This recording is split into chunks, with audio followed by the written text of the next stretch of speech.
기도하면서 우리의 마음을 주님께 올려드리면서 우리의 모든 외부에서 가졌던 모든 생각들을 잠시 내려놓으며 주님 앞에 잠깐 나아가도록 하겠습니다.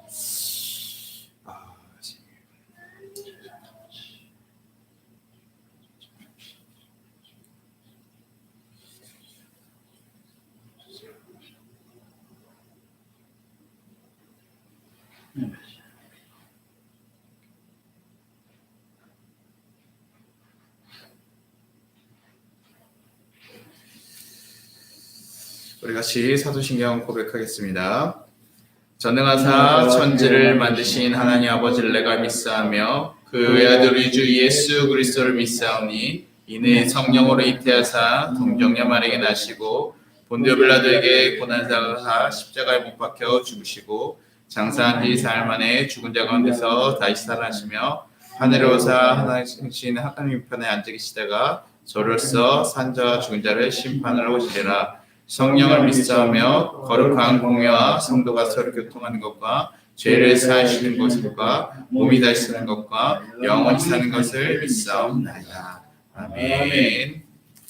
경배찬송 10장입니다. 경배찬송 10장입니다.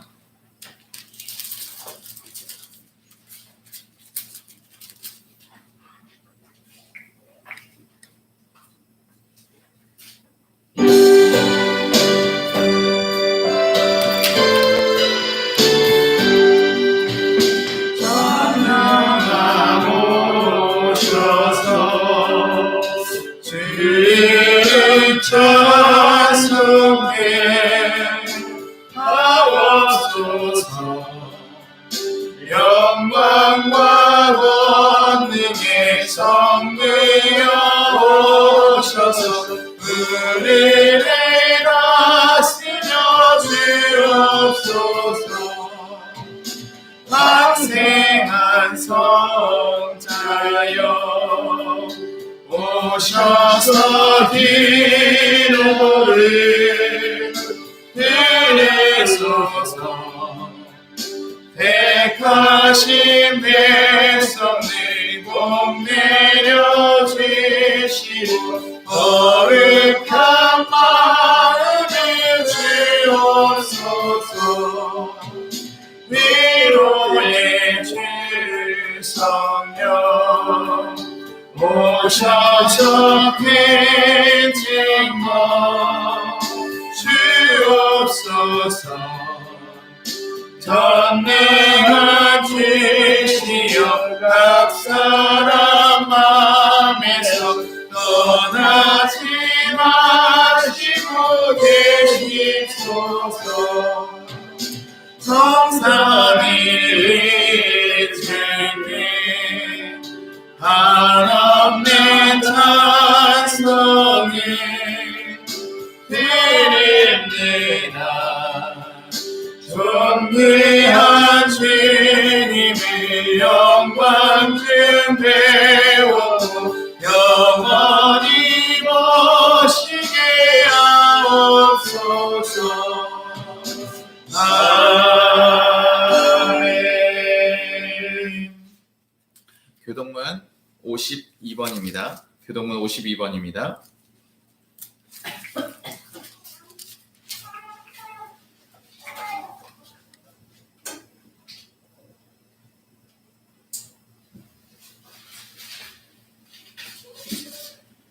교동문 52번입니다. 시편 119편. 청년이 무엇으로 그의 행실을 깨끗하게 하리까? 주의 말씀만 지킬 따름이니이다. 내가 양심으로 주를 찾았사오니 주의 계명에서 떠나지 말소서.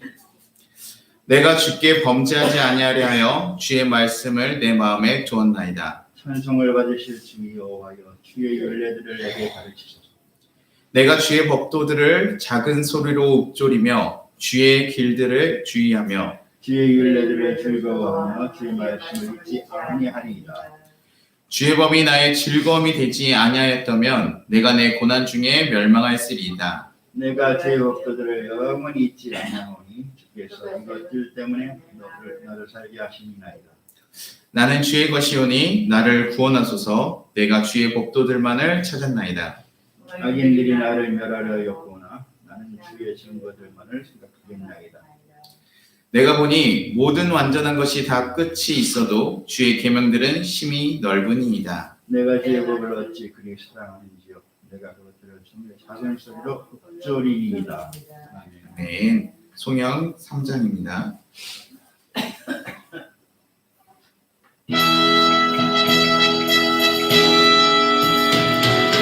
성부 성자와 성령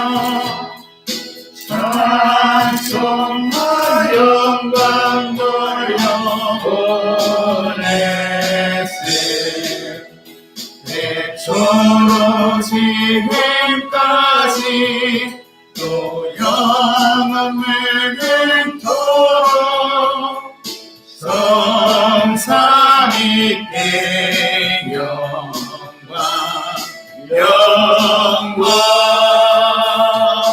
아멘. 오늘 우리를 대표해서 임성준 청년께서 기도하는데 오늘 이 자리에 함께 할 수 없어서 지금 우리 같이 통화로 같이 기도하도록 하겠습니다. 같이 기도하겠습니다. 기도하겠습니다.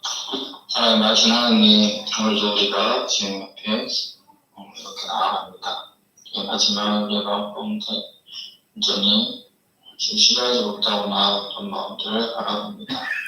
지금 그 가운데서 우리가 주를 다시 발견하는 우리 시간이 되기 원합니다. 지금부터 처음부터까지 온전히 함께해 주시고 가운데서 우리의 마음을 어루만져 주사 우리가 주의 길을 따라갈 수 있는 한 주가 될 수 있도록 인도해 주시옵소서. 우리 예배를 기도하고 기대하며 나아온 우리 석박교회 선장님들과 목사님 가운데 함께해 주시사 오늘 예배도 온전히 주의 뜻대로 잘 어루될 수 있도록 인도해 주시옵소서. 감사합니다. 예수님의 이름으로 기도드렸습니다. 아멘. 네, 우리 같이 말씀 보도록 하겠습니다. 사도행전 9장 1절에서 20절입니다. 혹시 너무 건조하시면 좀 난방을 꺼드릴까요? 괜찮으시겠어요? 감기가 들었어요. 네, 알겠습니다. 혹시 불편하시면 말씀해 주시면 저희가 조절하도록 하겠습니다. 사도행전 9장 1절에서 20절입니다. 신약 202페이지에 있습니다.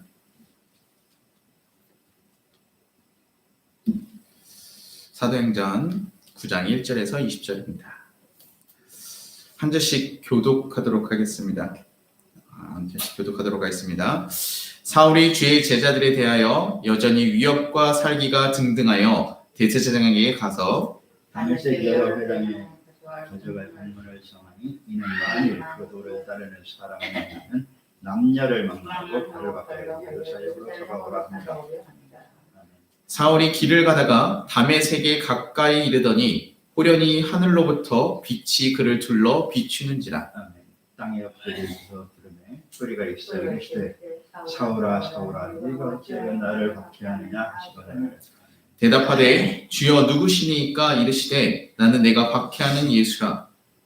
너는 일어나 시내로 들어가라. 네가 행할 것을 네게 이를 자가 있느니라 하시니 같이 가던 사람들은 소리만 듣고 아무도 보지 못하여 말을 못하고 서 있더라. 사울이 땅에서 일어나 눈을 떴으나 아무것도 보지 못하고 사람의 손에 끌려 시내로 들어가서 사흘 동안 보지 못하고 먹지도 마시지도 아니하니라. 그때에 다메섹에 아나니아라는 제자가 있더니 주께서 한명에게 불러 이르시되 아나니아야 시간을 대답하여 주여 내가 여기 있나이다 하니 주께서 이르시되 일어나 집 가라 하는 거리로 가서 유다의 집에서 5 사람 사울이라는 사람을 찾으라. 그가 기도하는 중이니라. 그가 아나니아라 하는 사람이 들어와서 자기에게 안수하여 다시 보게 하는 것을 보았느니라 하시거늘. 아나니가 대답하여 주여 이 사람에게 대하여 내가 여러 사람에게 듣사온즉 그가 예루살렘에서 주의 성도에게 적지 않은 해를 끼쳤다 하더니 여기서도 주의 이름을 부르는 모든 사람을 결박할 권한을 대제사장들에게 받았느니라 하거늘.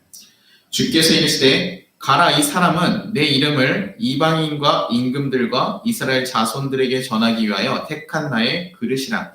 그가 내 이름을 위하여 얼마나 고난을 받아야 할 것을 내가 그에게 보이리라 하시니 아나니아가 떠나 그 집에 들어가서 그에게 안수하여 이르되 형제 사울아 주 곧 내가 오는 길에서 나타나셨던 예수께서 나를 보내어 너로 다시 보게 하시고 성령으로 충만하게 하신다 하니 즉시 사울의 눈에서 비늘 같은 것이 벗겨져 다시 보게 된지라. 그러나 세례를 받고 음식을 먹으며 강권하여 지니라. 다 같이 읽겠습니다.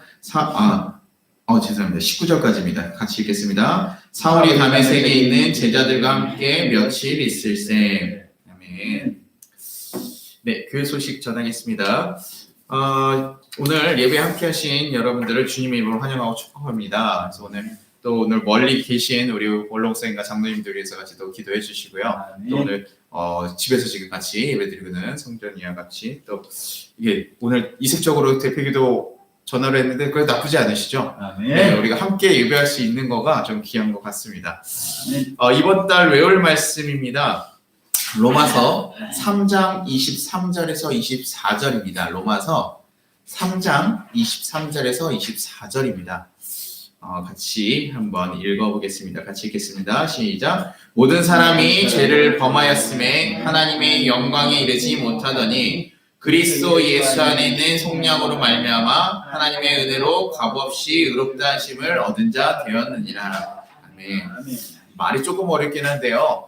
굉장히 우리 기독교의 가장 핵심이 또 되는 내용들 중에 하나입니다. 다시 한 번만 읽어보겠습니다. 시작. 모든 사람이 죄를 범하였음에 하나님의 영광에 이르지 못하더니 그리스도 예수 안에 있는 속량으로 말미암아 하나님의 은혜로 값없이 의롭다 하심을 얻은 자 되었느니라. 아멘. 네, 11월 셋째 주에 우리가 15일 그때는 추수감사절 예배로 드려집니다. 그리고 또 저희가 항상 매번 해왔듯이 추수감사절날 드려진 예물은 우리가 지금 우리 이웃을 위해서 사용할 수 있는 곳에 우리가 온전히 다 드려지게 됩니다. 그래서 그냥 우리가 또 도울 수 있는 이웃을 찾을 수 있도록 또 도움의 손길을 피하는 것을 찾을 수 있도록 여러분 기도해 주시고 우리가 그곳에 온전하게 전달하도록 하겠습니다. 코로나 스텝에서 계속해서 중보기도 부탁드립니다. 우리가 길어진다고 하면 익숙해지기 마련이지만 계속해서 우리가 기억하고 우리가 품고 기도할 수 있기를 간절히 부탁드립니다. 그리고 다음 주 기도는 이종 장로님이십니다. 오늘 이 자리에 안 계신데 저희가 권사님께서 한번 카톡방에 한번 더 공지해 주시면 감사할 것 같습니다. 그리고 제가 이 카메라를 계속 시도를 하고 있는데 어저께 뭐 이것저것 사가지고 뭐 시도를 했었거든요. 근데 뭔가 기술적인 문제에 약간 부딪혀가지고 이게 혼자서 하다 보니까 이게 공부를 해야겠더라고요. 좀 더 배우고 공부하고 해서 좀 안정적인 모습으로 좀 카메라를 성도님들이 보시는데 방해가 될 것 같아서 좀 뒤로 미루고 싶어서 지금 그렇게 준비하고 있으니까 또 그런 부분들을 잘 해결되면 좀 더 편하시게 아마 예배할 수 있을 거라 생각됩니다. 우리 같이 찬양하도록 하겠습니다. 270장입니다. 찬송가 270장입니다.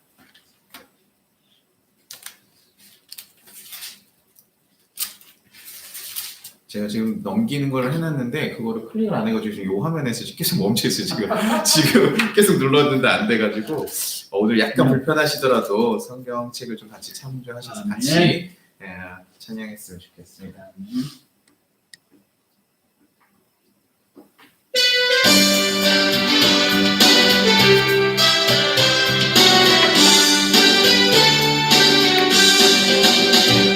찾는 주님의 사랑만 거룩한 보혈의 온노리 우리 다 찬양을 합시다. 주님을 만나볼 때까지 예수는 우리를 깨끗게 하시는 주시니 괴롭히 우리를 눈보다 너희게 하셨네. 우리를 깨끗게 합니다. 묵은한 생명의 물일새 생명의 구원을 받은 자 하나님 찬양을 합시다.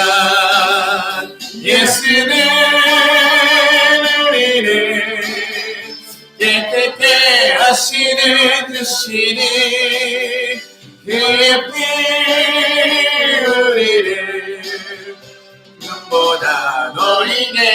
하셨네. 주님의 거룩한 모여를 아멘. 날마다 힘으로 감칭해 남내이 싸우며 나가세.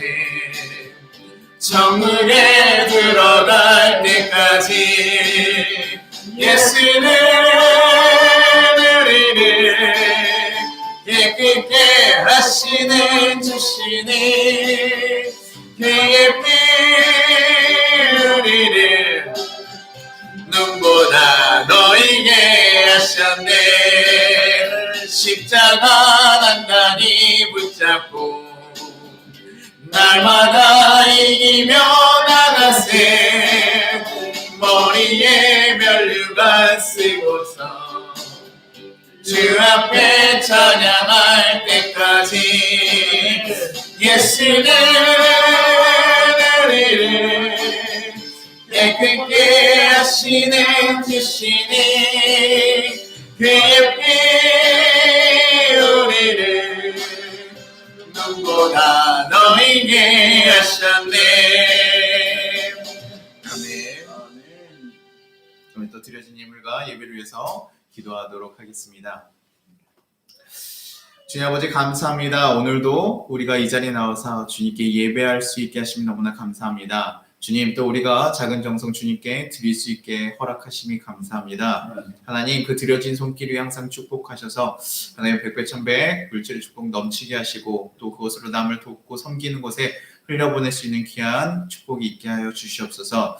그리고 언제나 하나님 감사들이 떨어지지 않도록 하나의 감사의 제목들을 하나님 넘치도록 주님 인도하여 주시고 주님이 우리의 삶에 언제나 인도하시는 것을 깨닫고 살아가는 그런 기쁨의 성도들 될 수 있게 인도하여 주시옵소서. 또 하나님, 지금 주의 말씀 듣습니다. 주님께서 우리에게 말씀하시고 하신 것, 그리고 또 하나님께서 가지신 그 큰 뜻을 우리가 깨닫기를 소망합니다. 그래서 하나님 마음을 알게 하시고 하나님 우리가 그 마음을 합당하게 살아갈 수 있는 귀한 성도들 될 수 있게 도와주시옵소서. 하나님, 부족한 자가 전하는데 방해가 되지 않도록 주님 도와주시고 오직 주의 성령이 주인 되시는 귀한 역사가 있게 하여 주시옵소서. 주님 먼저 영광 받으실 것을 믿사오며 감사드리고 예수님 이름으로 기도드리나이다. 아멘. 네, 아직도 이게 좀 말썽을 해서 지금 엔지니어가 찾고 있습니다. 제가 안 되겠다, 더는 기다릴 수 없어, 야 급한 게 저거다. 우리가 이제 그 친구 항상 저희를 생각해줘요. 이렇게 너의 재정적인 상황들, 너희가 할 수 있는 상황들, 그래서 요 정도 했으면 좋겠어. 그래서 꼭 필요하지 않으면 이렇게 해라. 근데 내가 이걸 바꾸고도 잡힐지 몰라 이래가지고 고민하는데, 그래도 지금 하자. 더 예배에 방해가 되는 건 아닌 것 같다. 그래서 아마 한 몇 주 안에 좀 저희가 하도록 하겠습니다. 이게 멀리 떨어진 친구가 도와주다 보니까 조금 시간이 걸려요. 네, 그래도 도와주는 손길이 있으니 너무 감사하고 귀하다고 생각합니다. 우리 하나님은 진리이십니다. 아멘. 네, 우리 옆 사람에게 인사하겠습니다. 사랑하고 축복합니다. 사랑하고 축복합니다. 네, 네. 오늘 또 특별하네요. 우리 보통은 부모님들과 자녀들 잘 안 해요. 이렇게 남편이 제일 어색하고 이런 거 하면 제일 어색하신데, 그래도 오늘 또 본의 아니게 이렇게 딱 계시니까 그렇게 할 수 있으면 감사하네요. 다시 한번 고백했습니다. 예수님은 은혜로우십니다. 예수님은 은혜로우십니다. 아멘. 네, 아멘. 오늘 사울이요, 지금 어디론가 향해서 막 씩씩거리면서 나아가고 있습니다. 발걸음을 딱 하면서 씩씩 하면서 숨을 내면서 가고 있어요. 간 곳이 어딘가 봤더니요, 대제장들에게 찾아간 거예요. 대제장을 찾아가서 얘기합니다. 다메섹 회당, 여러 회당에 보낼 공문이 필요합니다. 그럼 무슨 공문이 필요한가? 라고 물어보니까, 그리스도의 도를 믿는 사람을 만나면 누구를 막론하고 결박해 예루살렘에 보낼 수 있는 그 공문을 허락해 주십시오. 대제사장 입장에서 어떻게 했어요? 너무나 반가운 소리죠. 그래요, 당장 써가지고 딱 해요. 다메섹에 한 5만 명 정도 거하는 지역인데 거기 한 30개 정도 회당이 있거든요. 거기에 지금 예수 잡는 사람들 다 잡으라고 지금 공문을 받아가는 거예요. 그리고 다메섹으로 그 먼 걸음을 갑니다. 여기서 다메섹까지 어느 정도 거리라면, 예루살렘에서 다메섹까지 한 200km 정도 된다고요. 예루살렘에서 그 동북쪽으로 이렇게 그쪽에 있거든요. 오늘 지도까지 준비했었는데 그것들은 저희가 상상에 좀 맡겨서 여러분의 지도를 기억하고 있으리라 믿고요. 동북쪽에 저 위쪽에 다메섹이라는 지역이 있어요. 거기까지 지금 가지고 가는 길이에요. 그러다가요, 다메섹 가까이 이르렀더니요, 하늘에서 빛이 나는 겁니다. 이게 무슨 빛이지? 너무 강한 빛이 나니까요, 아무것도 안 보이고 지금 굉장히 당황하고 있는데요. 그때 소리가 들리는 거예요. 사울아, 사울아, 내가 어찌 나를 박해하느냐. 갑자기 나는 소리에 갑자기 지금 빛이 나가지고 뭐 아무것도 안 보이는 것도 당황스러운데요. 자기가 알 수 없는 이상한 소리가 들립니다. 사울아, 사울아, 내가 어찌 나를 박해하느냐. 그럼 어떤 생각이 들었을까요? 그 얘기를 들으면서요. 바울은요, 이런 생각을 했었어요. 사울은 하나님에 대해서 사실 잘 알고 있는 율법학자예요. 그러네 모세가 하나님을 만날 때 어떤 모습으로 만났는지에 대해서 사실 배웠던 사람이에요. 그래서 하나님이 임재하실 때 어떤 모습과 형상이 나타나는지 알고 있다 보니까요. 지금 바울은요, 생각하는 겁니다.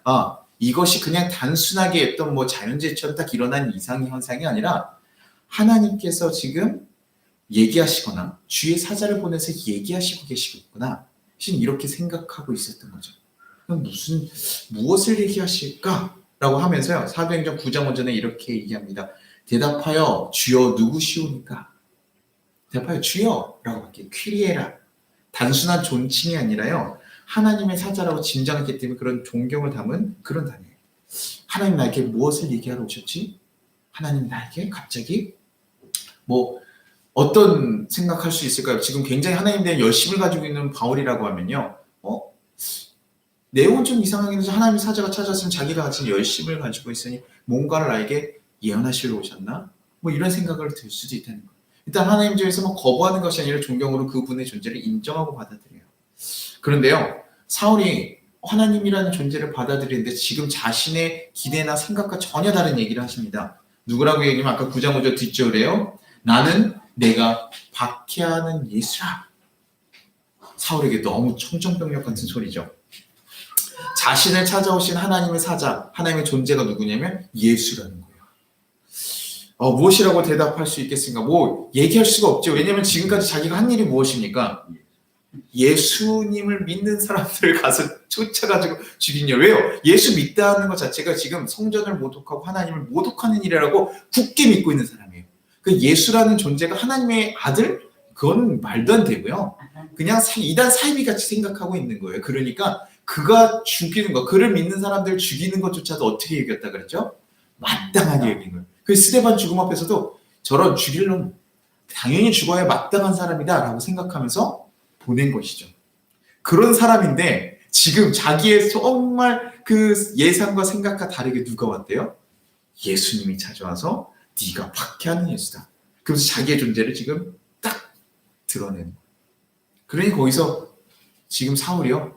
땅 때려 맞은 것처럼 가만히 서 있을 수밖에 없겠죠. 근데 거기서요. 예수님이 계속 얘기를 하셔요. 너는 일어나 시내로 들어가라. 내가 행할 것을 내가 이를 자가 있느나 하시니. 야, 너 일어나서 시내로 들어가. 거기 있으면 내가 행할 것을 알려줄 거야. 이를 자가 있을 거야. 그렇게 얘기하시면서 사라지셔요. 그런데 우리가 그럴 수 있죠. 너무 허무맹랑한 일을 겪으면요. 우리가 생각할 수 있어요. 이게 진짜인가? 아닌가? 이게 환상이었나? 그렇게 생각할 수 있는데 뭐요? 지금 뭐가 안 보이죠? 탁 뜨고 났더니요. 눈이 안 보이는 거예요. 그러니 뭐예요? 지금 한 예수님과 만난 그 만남을 거절하거나 거부할 수가 없는 거예요. 부정할 수가 없는 거죠. 야, 잠깐 환상이었네. 내가 꿈을 꿨나? 너무 스트레스 받는 이게 아니라 지금 눈이 보이지 않는 자기에 일어난 철저한 사건이었던 거예요. 그러니 그렇게 생각하기 쉽죠. 그 예수님을 열심히 쫓아가지고 핍박했는데 예수님을 만나면서 눈이 안 보였어요. 그럼 여러분 무슨 생각이 들 것 같으세요? 내가 예수 믿는 사람들을 다 쫓아가서 이렇게 잡았는데 갑자기 그분 예수님이 갑자기 영으로 나타나시고 자기에게 내가 박해하는 예수야 라고 얘기하시고 그리고 저기 가라고 명령하셨는데 제가 눈이 안 보여요. 그럼 우리가 들 수 있는 생각은 뭐예요? 하나님께서 징벌하셨구나. 하나님께서 치셨구나. 지금 이게 내가 하나님을 예수님의 존재를 깨닫지 못하고 있기 때문에 받는 고통이구나 이게 생각될 거예요. 얼마나 허탄한 심정으로 그 허망한 심정으로 지금 그 주위에 있던 사람들한테 끌려서 가는 거죠. 그리고 가서요. 그가 하는 일은 뭐냐면요. 사흘 동안 먹지도 아니하고 마시지도 아니하고 기도하는 거예요. 그 앞에서요. 할 수 있는 게 없는 거지. 자기가 지금 왔던 모든 걸 정리해야 될 거 아니에요. 지금 자기가 진짜 만난 게 예수인가? 예수가 진짜였나? 내가 지금까지 한 거는 뭐였지? 이거를 정리해야 되잖아요. 한 번에 딱 만났다고 해가지고 갑자기 우리는 가끔 그렇게 얘기해요. 담에색에서 예수님 만났으니까 영적인 경험했으니까 변화됐겠지. 아니요. 우리 사람을 살다 보면요. 자기가 지금까지 확고하게 믿고 있었던 거가 잘못됐다는 걸 알아도요. 쉽게 받아들이지 못해요. 부정하기 쉽거든요. 근데 지금 사울에게 그런 일이 일어난 거잖아요. 그리고 사실 따져보면요. 사울은 예수님은 핍박하지 않았어요. 누구냐면 예수를 믿는 그 공동체를 핍박한 거죠. 예수가 잘못됐다고 생각했으니까요. 그런데 예수님께서 내가 박해하는 예수라고 얘기하면서 뭐라고 얘기하는 그 공동체를 핍박하는 것 자체가 지금 나를 핍박하는 거다 라고 얘기하는 거죠. 뭐 이걸 통해서 우리가 조금 더 알아볼 수 있는 거는 사울이 얘기해주는 거죠. 예수님과 우리는 한 몸이라고 얘기했던 것에 대해서 지금 우리는 이렇게 이런 경험을 했고 이런 것을 들었기 때문에 이렇게 얘기할 수 있구나라는 걸 알 수 있겠죠. 우리가 어떤 존재인지도 알 수 있고 예수님이 우리를 어떻게 생각하시는지도 우리가 엿볼 수가 있는 거죠. 그러니 사울이 지금 이스라엘 공동체를 핍박하는 것 자체가 지금 예수님에게 나를 핍박하는 것이고 나를 힘들게 하는 일. 분명히 예수님께서 고난을 허락하셔서 만들어 가시지만 그 고통에 대해서 외면하지 않으세요. 그 고통은 내가 겪는 고통이라고 얘기를 하시는 거죠. 그래도 아마도 그래서 이렇게 요 소식을 아마 이스라엘 백성들도 들었을 거 아니에요. 그 그리스도인들도 아마 들었을 겁니다. 그 다메섹에 있는 그리스도인들도 이 얘기를 들었을 때 아마 참 다행이라고 생각했을 거예요. 왜냐면 지금 그 공문이 여기 전해지기만 하면 어때요? 지금 난리 나잖아요. 그런데 그래도 그렇게 됐다니 너무나 다행이라고 생각하고 있는 그런 찰나에 얘기가 끝납니다. 그런데요. 여기서 갑자기 다른 이가 등장해요. 누구냐면요. 사도행전 9장 10절에 이렇게 얘기합니다. 한번 같이 읽어볼까요? 사도행전 9장 10절 같이 한번 읽어보겠습니다. 시작. 그때 다메섹에 아나니아라는 제자가 있더니 주께서 환상 중에 불러 이르시되 아나니아 하시거늘 대답하되 주여 내가 여기 있나이다 하니 다메섹이요. 아마 여기 그 핍박 때문에 이전에 간 그리스도인이 아니라 아마 거기에서 원래 상주에 있었던 아나니아라는 거기서 좀 존경받는 그리스도인이 하나 있었어요. 근데요, 이 아나니아에게도 누가 찾아오니까 하나님이 찾아와요. 그리고 얘기하죠. 아나니아야, 주여 내가 여기 있나이다. 너 일어나서 집가란 거리에 가서 유다의 집에서 다소 사람 사울이라는 사람을 찾으라. 그가 지금 기도하고 있는 중이라. 그리고 그 사람을 찾아서 뭐예요? 안수하라고 명령하신다. 그 사람이 아나니아라는 사람이 와서 나에게 안수할 것을 환상으로 보았다. 그러니 너가 그 환상에 맞게 가서 그 일을 하라고 얘기하신다. 그리고 여러분 아나니아가 어떻게 됩니까? 바로 순종하지 않아요. 살짝 당황하는 거예요. 사울이요? 아니 제가 알고 있는 그 사울이요? 제가 알고 있는 그 다수 사람 사울 말하는 거야? 주님한테 다시 한번 물어요. 주여 내가 이 사람에 대해서 여러 사람한테 들었는데 그 예루살렘에 주의 성도들에서 적지 않은 캐를 끼쳤습니다. 그러니까 주의 이름을 부르는 사람들을 다 결박해서 감옥에 남녀노소하지 않고 다 감옥에 가뒀던 사람인데 그런 권한을 대제사장님한테 직접 받은 그런 사람인데 지금 그 사람에게 찾아가서 안수라라고 하는 걸까요? 안수라는 의미가 뭡니까? 지금 그리스도 공동체로 받아들이라는 얘기거든요. 그 얘기를 하니까 말도 안 되는 거죠. 그러니까 무슨 얘기니까 우리의 적의 행동대장, 완전 우리 적의 행동대장인 사람을 찾아가서 그 사람에게 안수를 하고 우리 편을 받아들이라고 하는 거예요. 그래 너무나 황당한 얘기잖아요. 그러니까 하나님한테 웬만하면 우리가 하나님이 뭐 해라 그러면 우리가 순종할 법한데 너무나 당황스러우니까 확인을 하는 거예요. 주님 그 사람 맞습니까? 정녕 그 사람 맞아요? 우리에게 해를 끼치는 그 사람 맞아요? 아무리 생각해도 그 200km나 되는 이 다메섹까지 도망간 그리스도인들을 잡겠다고 대사장에서 공문을 받아서 온 사람인데 그런 열심을 가지고 그 사람만 보면 그리스도인들이 다 어떻게 합니까? 도망가기 바빠요. 왜냐면 남녀노소 할 거 없이 다 잡아요. 왜? 그게 하나님의 일이라고 생각하니까요. 막 잡았어요. 그리고 다메섹이라는 도시도요. 여기가 굉장히 대상들이 많고 이래서요. 교류가 되게 활발한 지역이거든요. 그러니까 이 지역에 그리스도인이 가면 많은 영향을 끼칠 거라 생각하니까 지금 다메섹까지 쫓아오는 거거든요. 여기에 그리스도인이 있다는 소리 듣고요. 그런 사람들한테 안수라라고 하니 아나니아 입장에서 답답한 거죠. 그런데 주께서요, 다시 한번 말씀하세요. 주께서 9장 15절 16절에 이렇게 얘기하십니다. 주께서 이르시되 가라. 이 사람은 내 이름을 이방인과 임금들과 이스라엘 자손들에게 전하기 위하여 택한 나의 그릇이라. 그가 내 이름을 위하여 얼마나 고난을 받아야 할 것을 내가 그에게 보이리라. 사울에 대해서 반문하는 아나니아에게 얘기하는 거예요. 야, 그 사람은 이방인을 위해서 내가 택한 사람이야. 임금과 이스라엘의 그 임금들과 이방인을 위해서 택한 사람이야. 그리고 그가 고난받아야 할 것도 난 그에게 보여줄 거야. 그리고 그가 나의 일을 할 거야 라고 얘기하는 거예요. 근데 여기서 얘기하는 선택했으니까 우리는 강제로 어쩔 수 없이 한다고 하지만 하나님께서 뭐라고 얘기하시면 보여줄 거라고 얘기하는, 그 선택은 누구에게 달려있죠? 지금 바울에게 사실 달려있는 거죠. 그래서 지금 그렇게 일단 얘기를 하시니까요, 하나님 뜻이 그렇다니까 어떻게 합니까? 아나니아가. 그래도 아나니아가 진짜로 그리스도인 중에 좀 성숙한 그리스도인 같아요. 순종하고 네 알겠습니다. 그래서 바로 그 길로 사울을 찾아가게 돼요. 그리고 찾아가서 얘기합니다. 안수해요. 형제 사울아, 주 곧 내가 오늘 길에서 나타나셨던 예수께서 나를 보내어 너로 다시 보게 하시고 성령으로 충만하게 하신다. 그에게 뭐라고 얘기하냐면요, 형제 사울아라고 부르면서요, 너가 오늘 만났다, 너가 오는 길에 만났던 그 예수께서 나를 너에게 보냈다 얘기하는 거예요. 그 얘기를 하고 딱 세례를 주니까요, 사울의 눈에서 비늘 같은 게 딱 떨어져요. 그리고 다시 음식을 먹으면서 강건해지죠. 그래서 며칠간 그 공동체의 사람들과 시간을 보내고 나서 회당에 나가서 예수를 전하기 시작해요. 근데 저는 이 부분에서 약간 그런 생각들 들었습니다. 야, 주님의 뜻이라니까 자신을 잡아 죽이는 사람들, 그 원수에게 가서 형제 사울아라고 말할 수 있는 그 믿음이 참 대단하구나.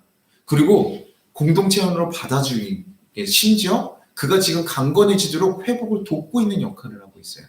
우리 그가 이제 먹을 수 있고 회복되고 나갔나 보다 이렇게 생각하지만 지금 그 자신을 죽이려고 했던 자들과 함께 지금 그를 형제로 받아들이면서 도와주고 있는 거죠. 그럼 사울 입장에서 어떻게 했어요? 한번 생각해보면 지금까지요, 예수라는 존재가 잘못됐다는 걸 알았어요. 이제 내가 잘못 믿었다는 거, 예수가 살아계시고 하나님의 아들인 것을 깨달았어요. 그런데 자신이 그렇다고 해서 하는 행동이 사라지지 않잖아요. 자신이 지금 잡으려고 쫓아오고 죽였던 사람들, 그렇게 막 잡아가뒀던 사람인데요, 그 사람들이 와가지고 지금 자기를요, 뭐래요? 형제로 받아주고요, 보살펴주고 있는 거예요. 여러분 같으면 어떠실 것 같으세요? 아마 한없이 작아지지 않을까요? 너무 죄송스럽잖아요. 너무나 죄송하지 않을까요? 할 말이 있지 않죠. 근데 그거를 자기를 그런 형제로서 받아주고 품어주고 함께 해주는 거, 사랑으로 품어주는 거. 그러니 저는 사울이 바뀌어가는 거, 예수에 대해서 받아들이고 깨닫고 나서 진짜 하나님을 전할 수 있는 그 사람으로 바뀌어가는 그 과정이에요. 저는 만약에 예수 믿는 사람들을 죽였다가 예수가 있는 걸 알았으면요, 아마 저는 가룟 유다 같은 결정을 하지 않았을까 생각이 들어요. 사람들이요, 내가 잘못 살았구나, 내 죄책감을 이거 어떻게 하지? 도피하는 방법을 선택하지 않았을까. 그러나요, 지금 바울이 그것을 깨닫고 나서 받아들인 건 뭐예요? 하나님의 뜻으로 보내진 사람들이에요. 예수님이 지금 나에게 뭘 원하고 있는지를 얘기하고 있고, 그 사랑이 예수 믿는 사람들이 어떤 사람들인지 보여주고 있는 거예요. 그 공동체원들의 그 사랑이 아마 사울을 지금 나가서 다시금 전할 수 있게끔 만들어줬을 거라는 거죠.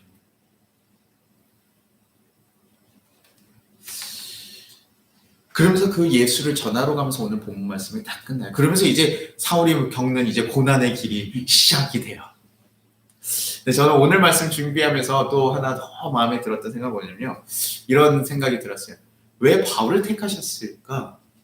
바울의 얘기 들어보면서요, 와, 되게 스펙타클한 사건이잖아요. 우리도 그렇게, 그래서 어떤 성도님들 그런 얘기 하셔. 나도 바울과 같이 하나님께서 딱 임재하셔가지고 나에게 얘기해줬으면 좋겠다. 하나님에 대해서 우리 꼭 그렇게 좀 확실하게 믿고 싶은 거 있잖아요. 하나님이 정말 살아계시다면 나에게 보여주십시오. 뭐 이런 증거들. 근데 저는 그런 스펙타클한 사건을 조금 넘어서 하나님은 도대체 왜 바울을 택하셨을까라는 생각이 계속 제 안에 의문점을 들더라고요. 예수님의 12사도들이 있었잖아요. 그 사도들을 불러서 이방인 사도를 보내도 충분하지 않았을까? 도마와 같은 사람은, 도마 같은 제자는요, 아시아 쪽에 가가지고 제가 알기로는 복음을 전하다가 죽은 것으로 알고 있어요. 그래서 좀 외전에 좀 나와 있는 기록들을 보면 그렇게 돼 있는데요. 예수님을 만났던 사람들이면 충분히 권위가 있잖아요. 어디 가서 사도들이라고 하는 건 예수님 만났던 사람들이니까 예수님 전하기에 제가 보기엔 더 권위가 있고 뛰어날 텐데 왜 사도 바울을 준비했을까?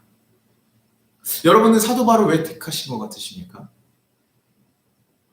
우리가 배웠던 성경 이야기를 통해서요, 제가 여러사항 묻기도 하고 이렇게 생각을 하고 문헌들을 찾아보니까요, 뭐라고 얘기하냐면 사도 바울이 좀 그 조건에 대해서 얘기를 해주고 있어요.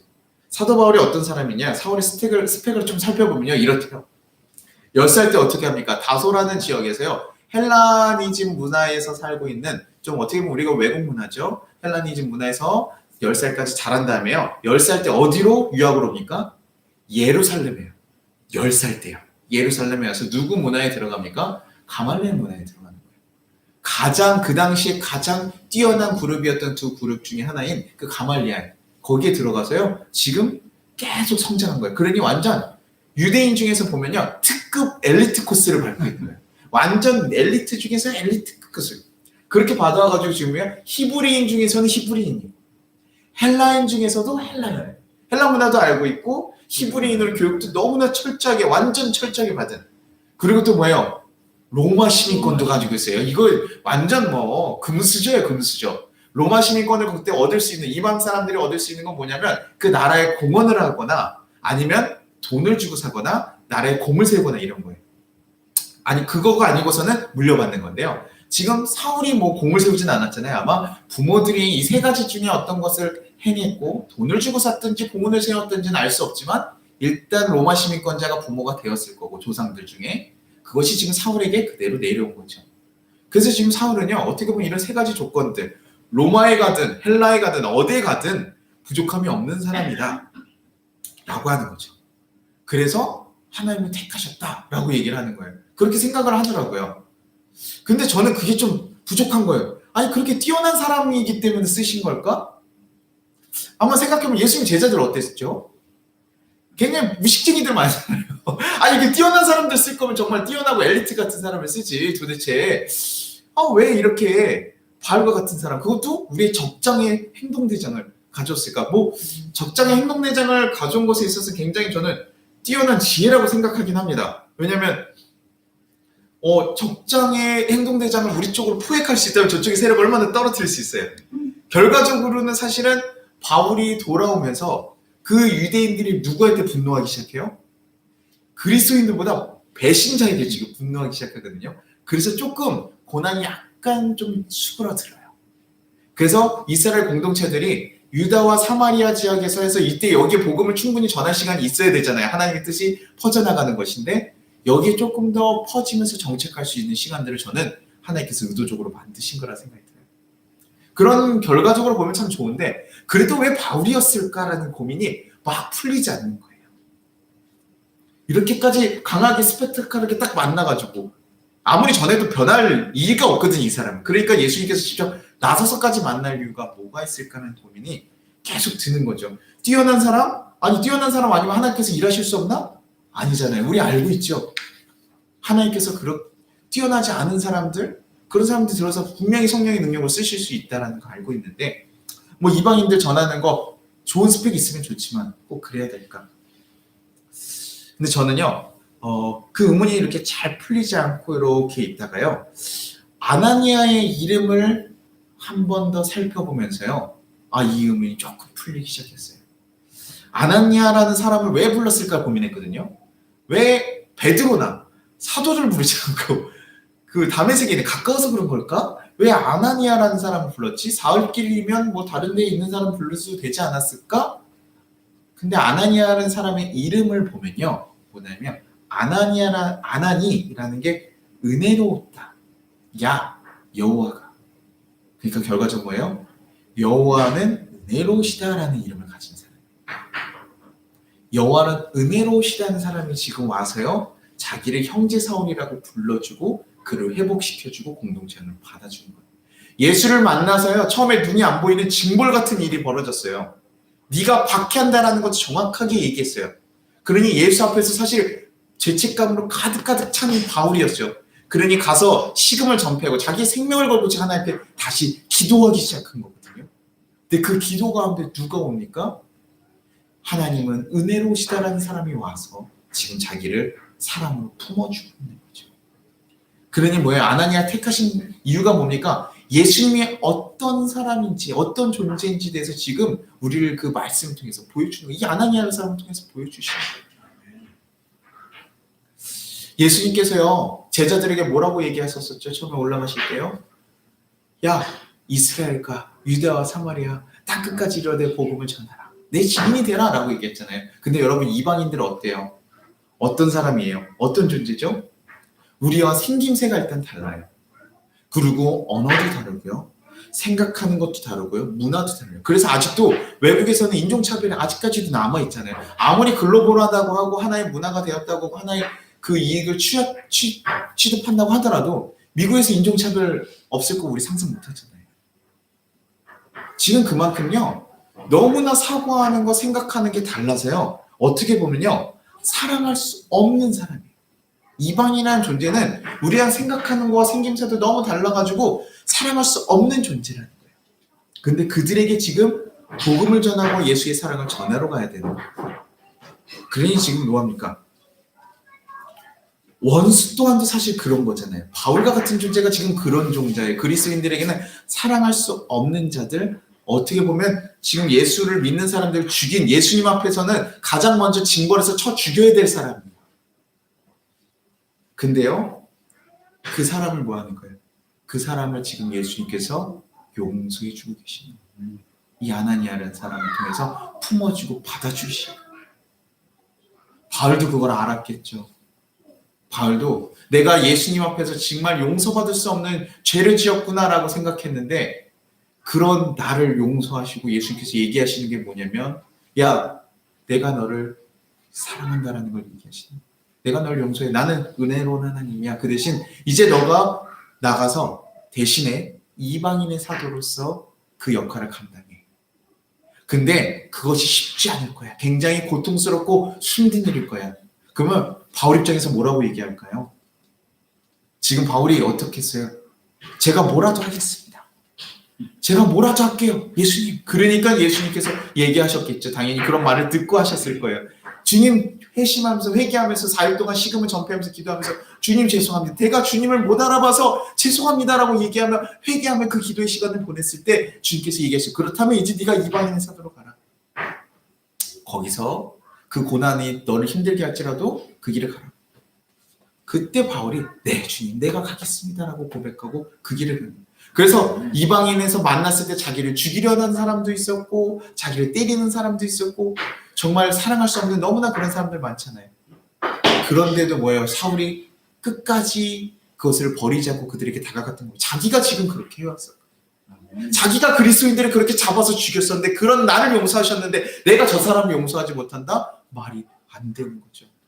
그러니 그 깨달음을 지금 여기서 자, 이 사건이 그냥 단순하게 우리가 어떻게 하나님께서 영적인 능력으로 변화시켜서 사울을 받아들이는 장면이 아니라 하나님이 철저히 용서할 수 없는 조차도 사람을 용서하는 그 사건이구나.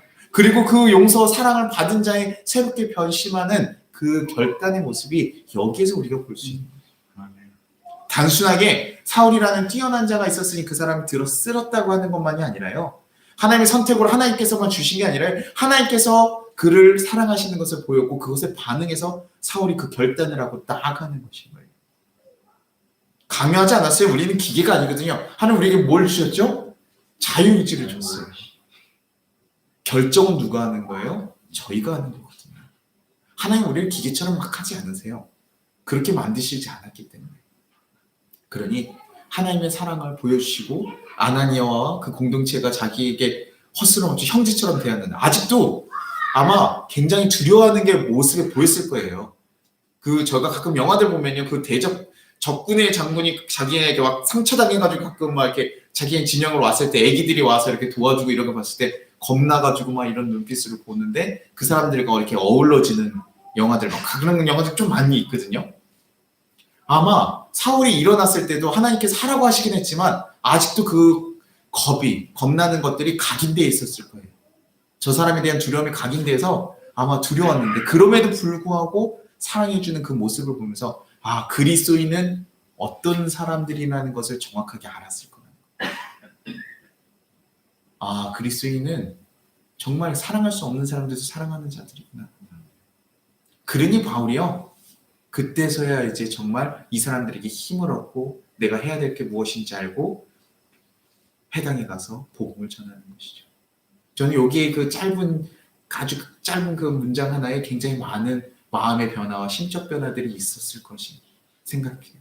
그것이 결국 사울을 바꿔나가는, 영화에서 보면 마치 주인공들이 갑자기 딱 변화돼가지고 반대편 진영에 쓰는 것 같이 그런 모습이 지금 바울에게 있었던 거죠. 하나님의 사랑 때문에. 저는 우리 성도님들이 이 말씀을 잘 받아들였으면 좋겠습니다. 잘 이해하시길 소망해요. 그냥 담에서 만났으니 우리는 주님 만났으면 복음 전해야 됩니다. 목숨까지 걸어야 됩니다. 아니요.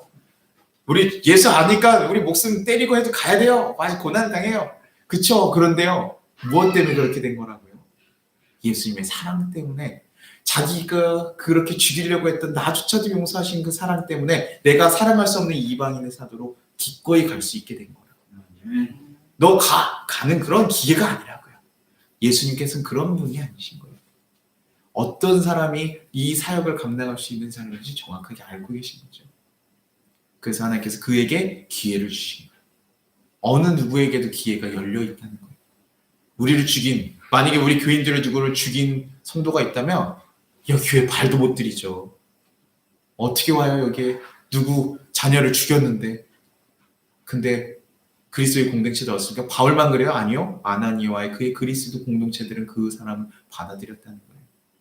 그것이 그리스도인들이 나아가는 모습이라는 거죠.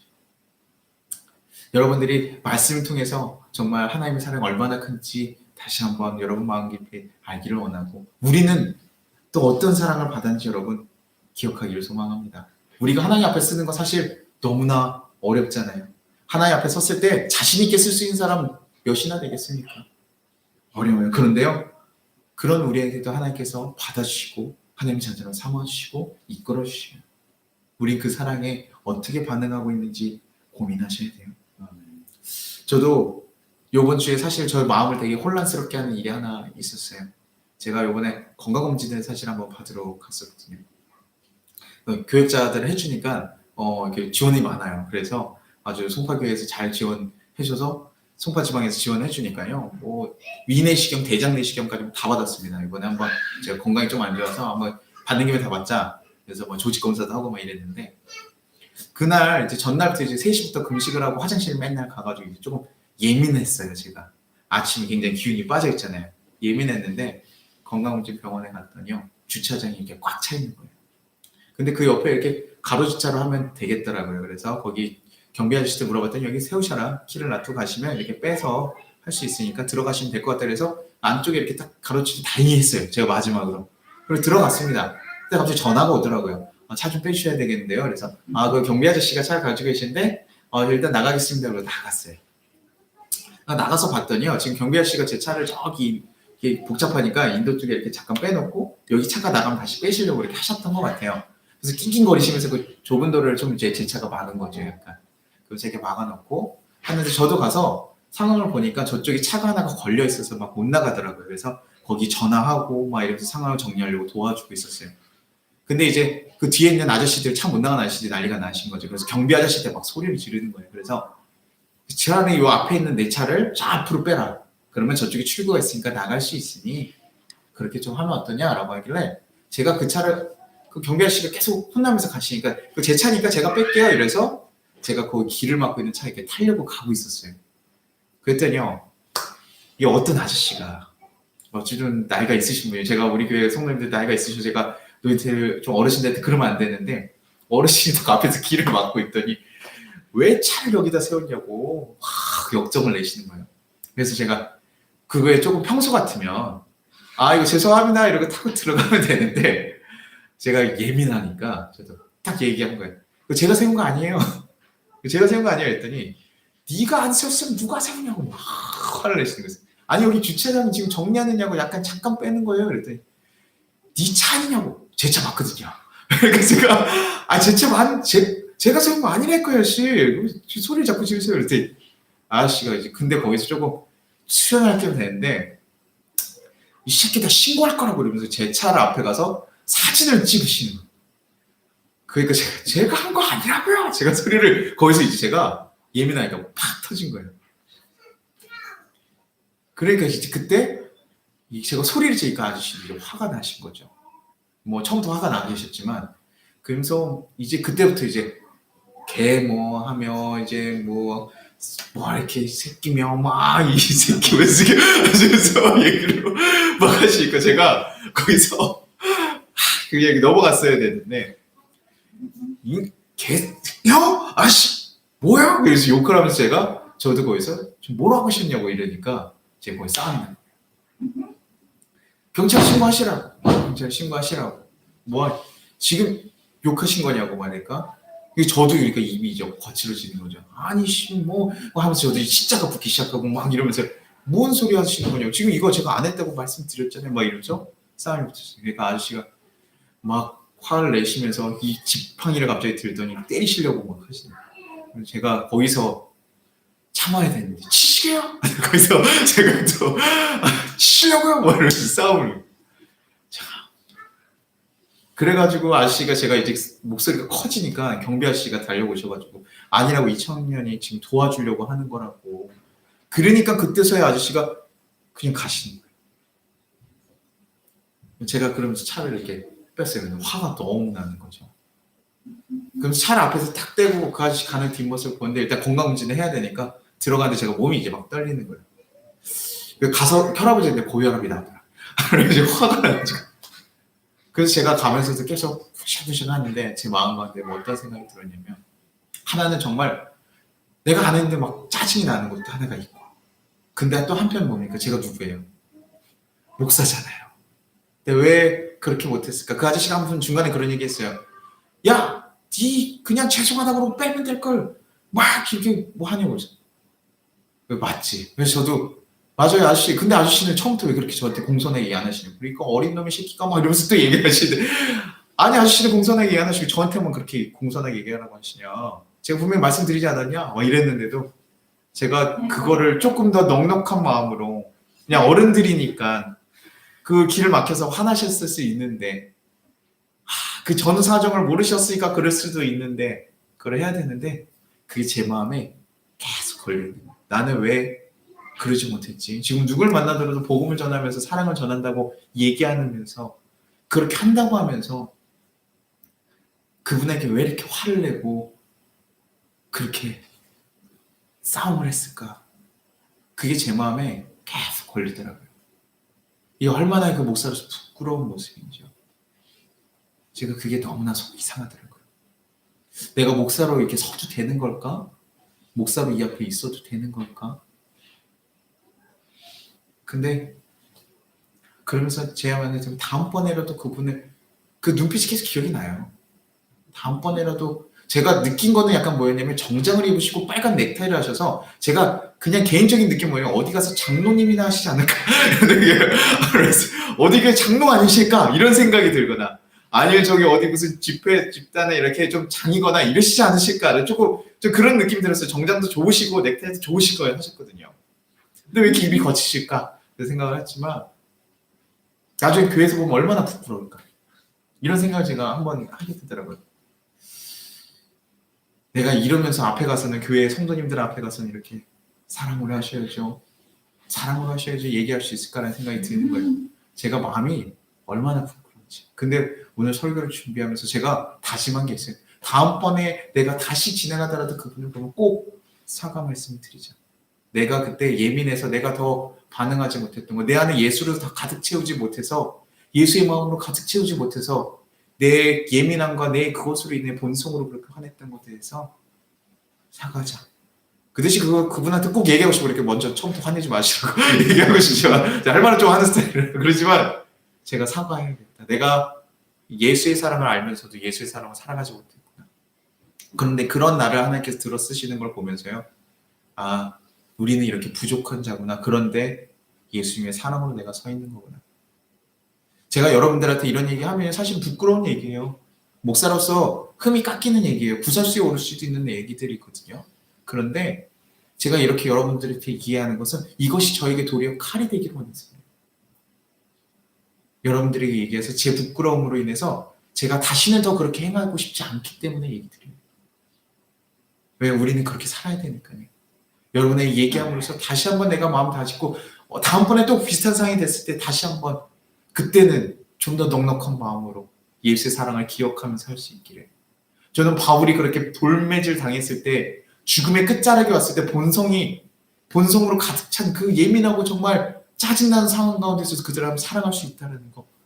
야, 이 사람 정말 하나님 사랑을 깊이 깨달은 사람이구나 라는 걸 느끼게 되더라고요. 여러분들이 하나님 사랑을 완전히 깊이 깨달을 수 있는 자들 되길 소망합니다. 우리 너무나 부족하지만 하나님의 사랑으로 이 자리에 있다는 거 여러분 기억하시고, 또 그 사랑이 힘입어서 세상 가운데서 그 사랑을 전하면서 우리가 사랑할 수 없는 자가 없다라는 것을 기억하시고 사랑하시며 살아갈 수 있는 우리 송파교회 성도님들 되시기를 간절히 소망합니다. 아멘. 우리 같이 기도하겠습니다. 주님, 우리 연약합니다. 부족한 모습이 너무나 많습니다. 그러나 우리를 너무나 사랑해 주심에 감사합니다. 하나님 용서와 은혜에 대해서 다시 한번 감사드립니다. 주님, 우리 또한도 사랑하지 못할 일들이 없는데 아직도 사랑하지 못하는 것을 용서해 주시고 주님의 큰 사랑에 힘입어 우리 또한도 사랑하며 살아갈 수 있게 하시옵소서. 사랑을 전하며 살아갈 수 있는 자들 되게 해달라고 우리 같이 주여 한번 부르고 기도하도록 하겠습니다. 주여! 하나님 아버지 감사하고 감사합니다. 주님, 우리를 인도하셨으니 너무나 감사합니다. 하나님 사랑 가운데 우리가 거하며 살아갈 수 있게 하시고 주님의 뜻을 온전히 전하며 살아갈 수 있는 자가 되게 하여 주시옵소서. 하나님만 온전히 바라보며 살아갈 수 있는 자들 되게 하셔서 주님의 뜻 가운데 온전히 거할 수 있게 하시고 주님의 길을 따라갈 수 있는 자들 되게 도와주시고 역사해 주옵소서. 주님 감사합니다. 우리가 너무나 부족한 자들임에도 불구하고 예수의 사랑을 하나님 하나 받은 자임을 고백합니다. 주여, 우리가 이미 하나님 그 사랑을 받았던 것을 기억하게 하시고 이제 그 사랑이 힘입어서 나아가 그 사랑을 전하며 살아갈 수 있는 자가 되게 하시옵소서. 하나님의 사랑으로 하나님 이 세상 가운데 나아갈 수 있는 자들 되게 도와주옵소서. 우리가 사랑하지 못할 것이 없음을 고백합니다. 하나님, 우리 인간적인 생각과 판단으로 살아가는 것이 아니라 주의 마음으로 살아갈 수 있는 자들 되게 하시고 주의 사랑으로 풍성하게 살아갈 수 있는 자가 되게 하시고 주의 뜻을 전하며 살아갈 수 있는 그런 자들이 되게 도와주옵소서. 하나님의 자녀로서 온전히 살아갈 수 있는 우리 그리스도인들 되게 하시고 우리 송파교회 성도님들 되게 도와주옵소서. 하나님 정말 하나님의 사랑으로 살아가지 못했음을 용서해 주옵소서. 하나님 제 안에 하나님 넉넉한 마음이 없고 사랑하는 마음들이 없어서 하나님 싸우고 비판하고 하나님 비난하며 살아갔던 것을 용서해 주옵소서. 주님, 우리가 정말 하나님의 사랑으로 하나님 사랑에 힘입었던 것을 기억하며 그 사랑을 다시 한번 전하며 살아갈 수 있는 거듭난 사람이 되게 하시고 변화된 사람이 되게 하시고 하나님 앞에서 살아갈 수 있는 자가 되게 도와주고 역사해 주옵소서. 주님이 함께 하실 줄 믿습니다. 주님, 우리 함께 하실 줄 믿습니다. 주님, 우리가 함께 하실 줄 믿습니다. 주여, 우리를 도와주시고 역사하셔서 주의 길을 걸어갈 수 있는 하나님의 백성이 하나님의 참 백성들이 될 수 있도록 주여 도와주시고 역사하시옵소서. 주님 지켜주셔서 하나님 우리가 하나님의 사랑과 하나님의 마음을 전할 수 있는, 그래서 아직도 하나님 사랑 몸을 살아가는 그 많은 자들 하나님 품고 살아갈 수 있는 하나님의 자녀가 될 수 있도록 주여 도와주시고 우리의 영을 바꿔주시고 역사하시옵소서. 주여, 우리가 그 사랑에 온전히 응답하며 살아갈 수 있게 하시옵소서. 내가 무슨 사랑을 받았나, 내가 어떤 것을 받았나 하나님 이제는 깨닫는 역사들이 일어나게 하시옵소서. 하나님의 사랑하는 그으로 많은 사랑하는 자들이 하나님의 그 큰 사랑을 깨닫는 역사가 하나님 그 가운데 일어날 수 있게 하시옵소서. 그래서 하나님의 뜻대로 하나님의 마음대로 살아갈 수 있게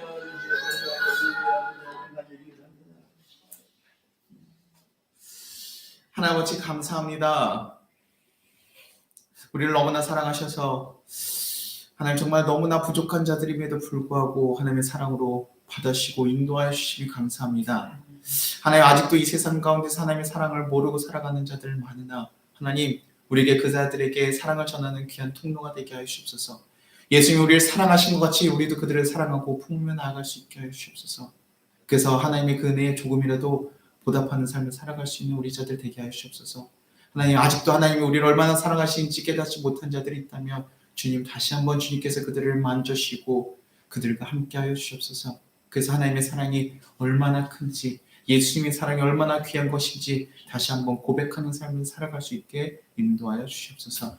그래서 주님의 뜻대로 주님의 마음에 합당하게 살아가는 우리 모든 성도님들 되게 하시고, 정말 그런 교회가 되게 하셔서 하나님, 우리가 사랑하지 못할 사람이 없다는 것을 언제나 기억하며 하나님, 그 누구도 사랑할 수 있는 교회로 거듭날 수 있게 도와주옵소서.